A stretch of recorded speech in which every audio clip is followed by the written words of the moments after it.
بسم اللہ الرحمن الرحیم۔ السلام علیکم دوستوں، امید ہے آپ سب خیریت سے ہوں گے۔ حضرت عائشہ صدیق رضی اللہ تعالیٰ پر لگائے گئے بہتان اور اللہ تعالیٰ نے سورۃ نور نازل فرمائی، جس کا مختصر ترجمہ۔ خیر، میں حضرت ابوبکر صدیق رضی اللہ عنہ کی خالہ کی بیٹی کے ساتھ تھی۔ اس کا بیٹا صلحہ تھا۔ رفع حاجت سے فارغ کے بعد ہم دونوں گھر کو آ رہی تھی کہ مسئلہ کی ماں نے پاؤں چادر میں الجھا کر پھنسا تو وہ کہنے لگی مسئلہ ہلاک ہو۔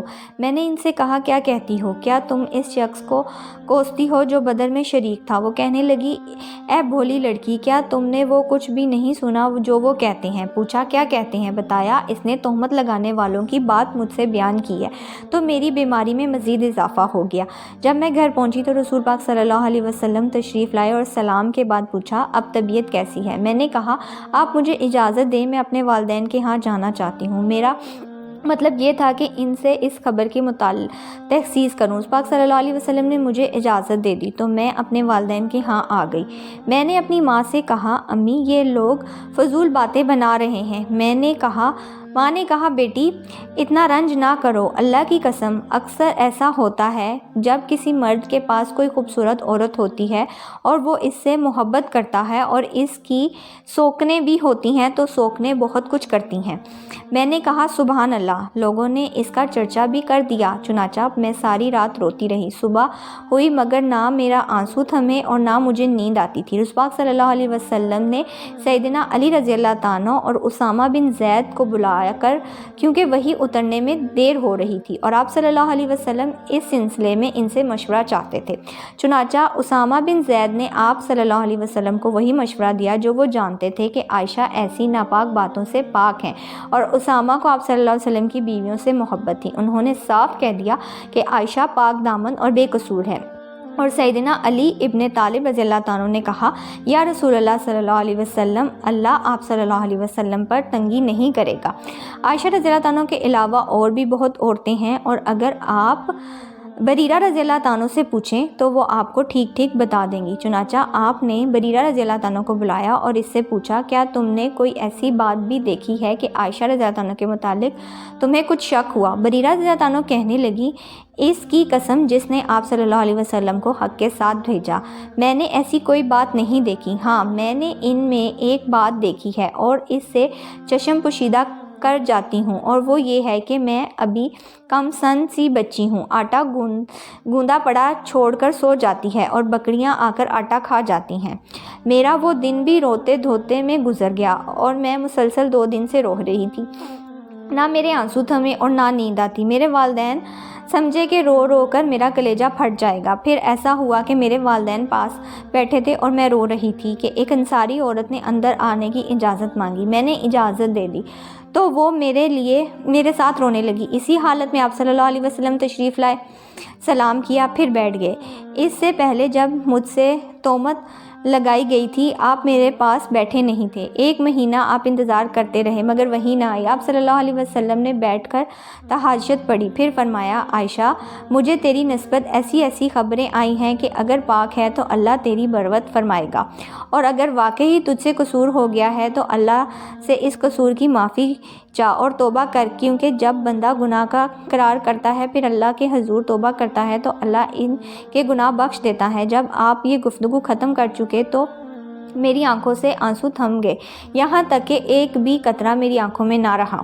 میں نے اپنے والدین سے کہا وہ آپ صلی اللہ علیہ وسلم کو جواب دیں۔ وہ کہنے لگے اللہ کی قسم میں نہیں جانتا کیا جواب دوں۔ پھر میں نے اپنی والدہ ام رومان سے کہا کہ تم جواب دو۔ انہوں نے بھی یہی جواب دیا، میں نہیں جانتی کہ کیا جواب دوں۔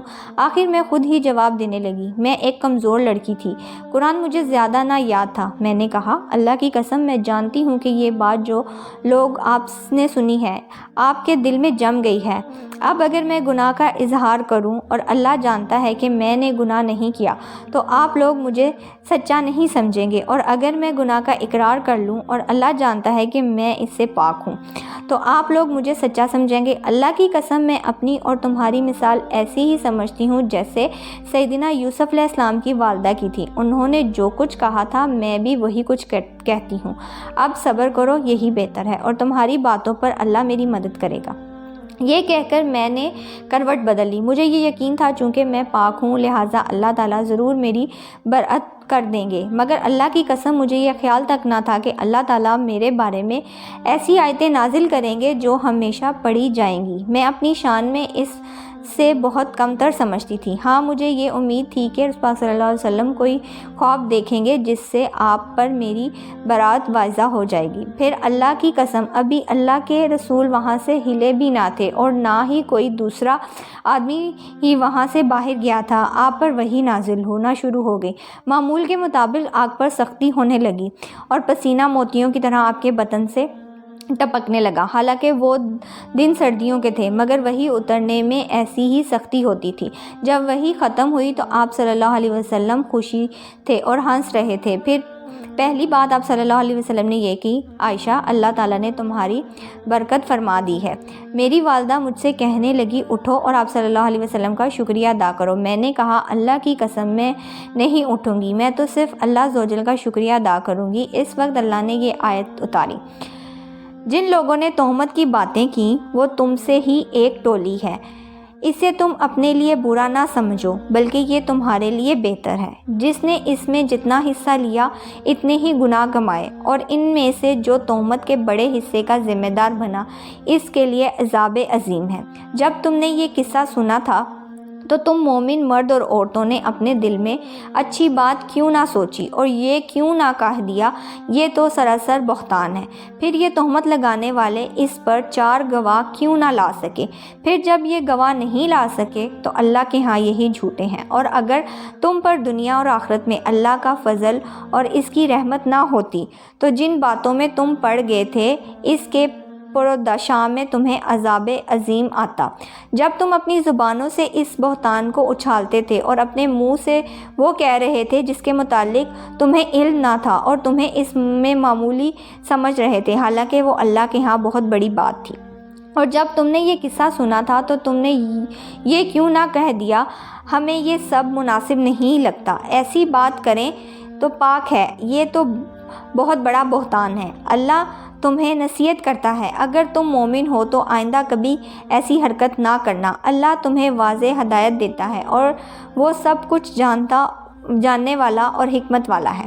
جو لوگ یہ چاہتے ہیں کہ ایمان لانے والوں میں ہیں حیاء کی اشاعت ہو اور ان کے لیے دنیا میں ابھی عذاب ہے اور آخرت میں بھی، اور ان کی نفس کو اللہ ہی بہتر جانتا ہے، تم نہیں جانتے، اور اگر تم پر اللہ کا فضل اور اس کی رحمت نہ ہوتی تو برے نسبت نکلتے، اور اللہ یقیناً مہربان اور رحم والا ہے۔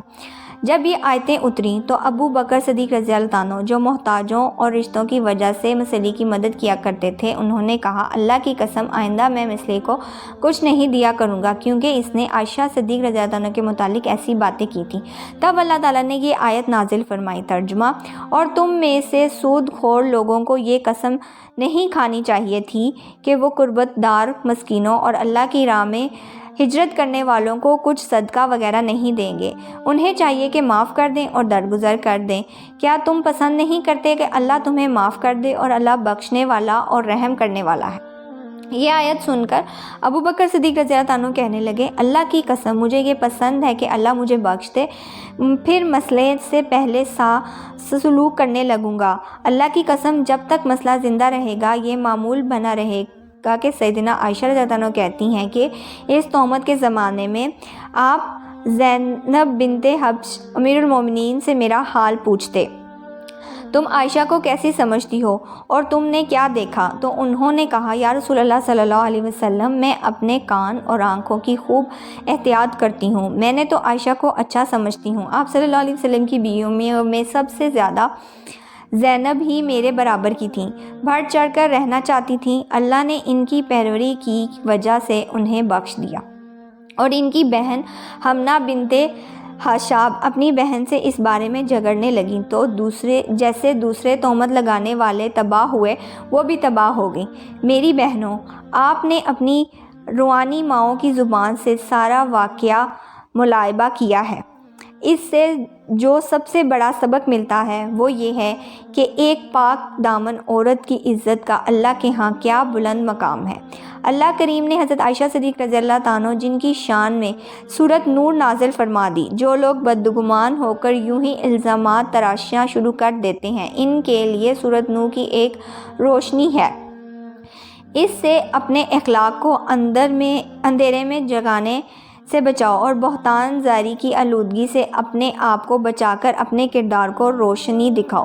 ذرا غور کیجئے، حضرت احسن رضی اللہ تعالیٰ جو اللہ کے رسول صلی اللہ علیہ وسلم کی تعریف میں اشعار پڑھتے تھے، کافروں اور منافقینوں کی بدسلوکی کے جوابات دیتے تھے، اور اللہ کے رسول صلی اللہ علیہ وسلم کے فرمان کے مطابق حضرت احسن رضی اللہ تعالیٰ جب شاعر کہتے تو انہیں روح اقدس یعنی جبرائیل امین علیہ السلام کی تائید حاصل ہوتی۔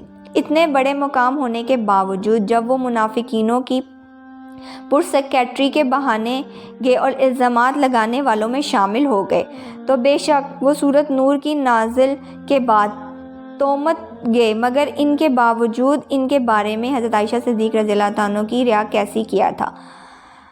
سیدنا بخاری کتاب العباد میں ہے کہ حضرت مصفاق رضی اللہ عنہ کہتے ہیں، میں عائشہ کے پاس تھا کہ حضرت احسن بن ثابت آئے۔ حضرت عائشہ رضی اللہ عنہ نے انہیں عزت کے ساتھ بٹھایا، حکم دیا کہ ان کے لیے گدے بچھاؤ۔ جب وہ واپس چلے گئے تو میں نے امیر المومنین سے کہا، آپ انہیں اپنے ہاں آنے کی اجازت کیوں دیتی ہیں؟ ان کے آنے کا کیا فائدہ؟ کیونکہ اللہ تعالیٰ نے سورۃ نور میں فرما دیا تھا، ان میں سے جو شخص تہمت کے بڑے حصے کا ذمہ دار بنا اس کے لیے عذاب عظیم ہے۔ تو امیر المومنین نے فرمایا، اندھا ہونے سے بڑا عذاب اور کیا ہوگا؟